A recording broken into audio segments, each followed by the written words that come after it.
रामराम शेतकरी बंधूंनो, मी प्रतीक भवाने, फोकस बायोटेकचा प्रतिनिधी, अमरावती जिल्हा। आज आपण आलेलो आहोत अमरावती जिल्ह्यातील अंजनगाव तालुक्यातील रहिमापूर गावात। इथील या शेतकऱ्यांनी कपाशी पिकावर आपल्या कंपनी फोकस बायोटेक कंपनीचं O2 आणि क्रॉपकिंग हे मारलेलं आहे। तर O2चे कशा प्रकारे रिझल्ट आलेले आहे हे आपण शेतकऱ्याकडून जाणून घेऊ। तर पूर्वी त्यांचा परिचय। रामराम काका। राम राम राम। आपला परिचय करून द्या। मी रवींद्र प्रल्हादराव जावरकर, चिंचोले बुजुर्ग, तालुका अंजनगाव, जिल्हा अमरावती। आपण फोकस बायोटेकचा कंपनीचा O2 वापरलेला आहे। हो। त्या O2 आणि क्रॉपकिंगचे काय रिझल्ट आलेले आहे? एकदम चांगले रिझल्ट आले आहेत।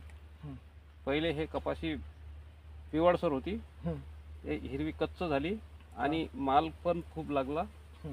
पात्याची संख्या वाढली आणि बोंडांची साईज वाढली। बोंडाची साईज वाढली, पात्या हे जवळ लागायला लागलेले आहे। हा, जवळ लागले। तुम्ही पाहू शकता। काका, तुमच्या झाडावरचे बोंड पाते दाखवा बरं किती लागलेले आहेत। पानामुळे दिसत नाही जास्त, खूप पानं, भरपूर पानं असल्यामुळे।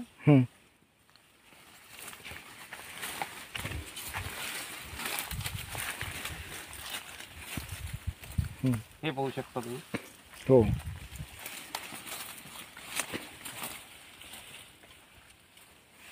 भरपूर बोंडे आहेत आणि बोंडांची संख्या खूप जाडी आहे। हा।